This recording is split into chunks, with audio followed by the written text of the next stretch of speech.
The Last Supper was designed by Bernaert van Orley around 1520 as part of his Alba Passion series. At the time of the piece's creation, which was during the Renaissance, tapestries and textiles were admired just as much as, if not more than, paintings. They were considered a luxury because the raw materials used to create them were expensive. Like this tapestry, many were woven with gold and silver thread and wool and silk of single colors. Their purpose was twofold. They provided both insulation and decoration for the plain stone walls of castles, churches, and public buildings. The narrative of the tapestry depicts the moment after Jesus announces that one of the disciples will betray him.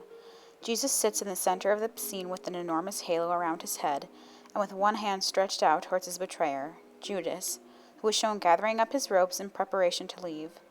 Under his arm is a small sack, which contains the silver given to him as compensation for his betrayal.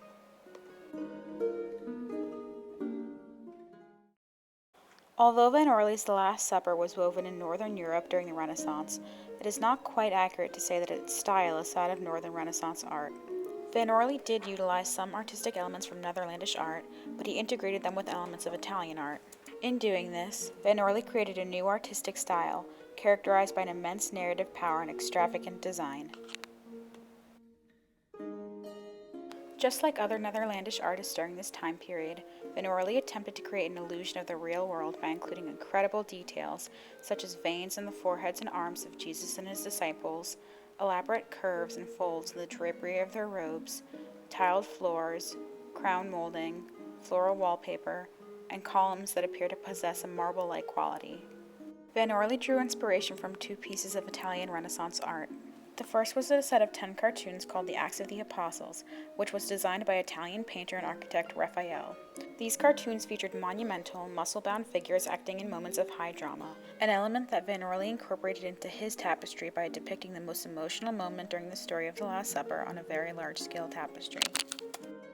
The second piece that Van Orley drew inspiration from was a print of The Last Supper by Albrecht Dürer, a German artist whose work was heavily influenced by Italian art. From this piece of work, Van Orley drew inspiration for his compositional arrangement. Just as Dürer did, Van Orley seated the disciples all around the table as opposed to just seating them on one side. In fact, if you compare the locations, facial expressions, and gestures of each figure in Dürer's print to those in Van Orley's tapestry, you will find that they are nearly the same. There is Northern Renaissance art, there is Italian Renaissance art. There is Bernaert van Orley's The Last Supper, which is a little bit of both. In creating this piece, Van Orley drew upon the realism of Netherlandish art, the monumentality of Raphael's Acts of the Apostles, and the movement of Dürer's print.